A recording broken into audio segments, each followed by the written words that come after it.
नमस्कार friends, welcome to my YouTube channel. आज गोटे मु नुआ रेसिपी नहीं आसी कलरा सागर हेल्दी रेसिपी। आपण मैंने जदि आगुरी यहाँ बनई खाई कहले मत निश्चित भाव कमेंट करेंगे, कहीं मुझे प्रथम खाई तो मत बहुत टेस्ट लगला। तो चलतु मुझे कौन बनई यहाँ आम वीडियो को प्रथम शेष जाए देखा। तो देखु कलरा साग एमती छोट छोट कौलिया कौलिया साग को आनी सहित किसी परिबा आपण हिसाब से जो परिबा दे पारे, कहीं मुझे परिबा देती आपण पसंदर परिबा दे पारे। तो देखो मु सब परिबा को एमती छोट छोट कर काटी नेली, सहित दुईटा पियाज कंचा लंका। तो चलतु ये प्रथम कड़े तेल गरम करवा, टिके जीरा सोरिष, तापर आम पियाज जो काटिक रखी पियाज कंचा लंका टमाटो सेटा को देकी आपको भलरे आम भाजवा, जमी पियाजर कलर टिके चेंज हो, पियाज टिके भल से भाजी हेले ही तरकारी टेस्ट आसे। तो जेहेतु आम आपको भलरे भाजवा।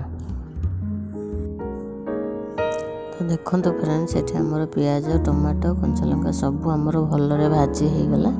ये आम सब परिवा को देदबा, देकी आपको परिवा को मध्य भलरे भाजवा।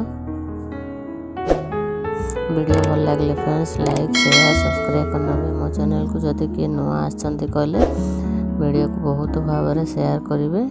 तो देखो ये आम आपको भलरे मिसेकी घोड़े नेली। तापर देखो कलरा साग को मु धुआ धुई करके छोट छोट करके काटी नहीं। तो देखो फ्रेंड्स, ये आमर परिवा भलरे सीझी गलानी। तो ये आम कौन करवा, आम जो साग को काटिक रखी से साग को ये आणिक आम भलरे देकी आपको भलरे मिसई नवा।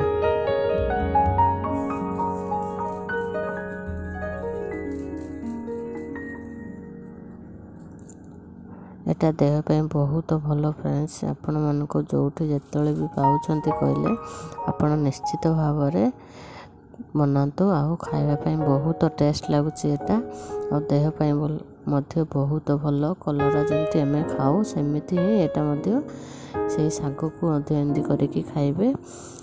छुआ मैंने हो बड़ मैंने हो जो मैंने हो डायबिटीज मान तो बहुत भल एटा। तो निश्चित भाव में आपण मानक जोटे हेले कलरा साग मिले आपण आनिक एमती बनातु। वीडियो भल लगे लाइक शेयर सब्सक्राइब करनी मो चैनल को। तो ये देखो आम स्वाद अनुसार लुण आउ टिके लंका गुंड आउ टिके मसला गुंड देकी मु भलरे आपको मिसई नेले आमर एठी प्रस्तुत हो गला आमर कलरा साग। बहुत कम समय रे साग प्रस्तुत हो जाए फ्रेंड्स, आउ गरमा गरम खाइबे बहुत टेस्ट लगे। तो थैंक यू, जय जगन्नाथ।